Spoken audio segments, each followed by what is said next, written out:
Hello, my name is Ryan, and I'm a senior in the electrical engineering program. This video is to instruct you on proper use of the reflow oven that we have right here, and some reasons why you might be using the reflow oven is for a class like Embedded 2. You'll get your PCB and it's all surface mount components, and they're all too small components to solder by hand, so that's why you have to use the reflow oven.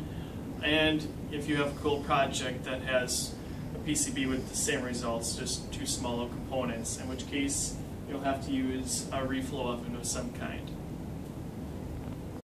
Alright, continuing on, what we have right here is solder paste, and what we're going to do is take the solder paste and squeeze a little bit of it down on these two parts of the pad.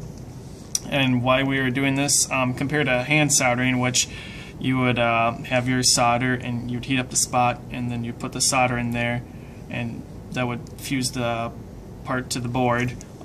Here we're just going to squeeze out a little bit of this paste down on the one side of where the component would get laid, and so this is sometimes a little bit tricky. You have to just dab it out a little bit and it'll grab, and then one more time on the other part, dab out a little bit, and there it goes and it grabs. And then over right here we have our component, and we'll just pick that right up and then move it right onto where it should get dropped. Sometimes I just lay it on there.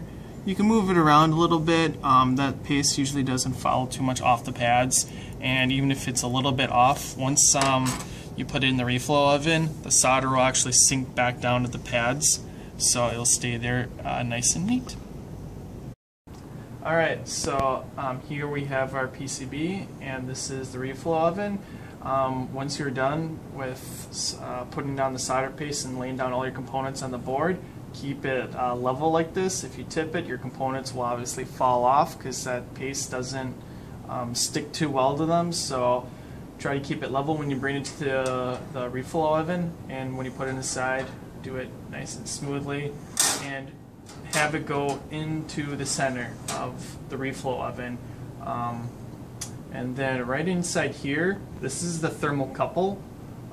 This should be staying towards the should be in the center of the reflow oven, and you want to place your PCB underneath it towards the center. Make sure it's not hanging down or anything about to touch the components, because if that gets soldered to your components, this thing is pretty much shot. So watch out for that. Make sure that's not touching your board or anything else.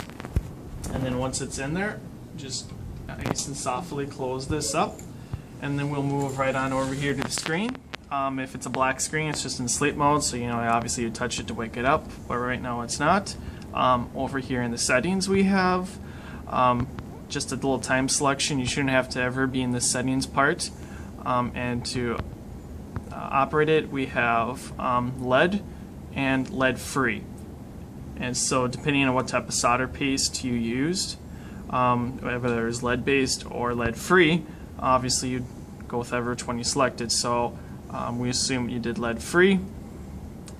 And then in this menu we have to go back to the previous one, or you can hit the start button, which will start the reflow process. So we'll click the start process, and then if we move the screen over, you can see that the oven is now heating up, and this has got a nice control system to it, so sooner or later it'll just stay fully on, trying as fast as it can to heat up.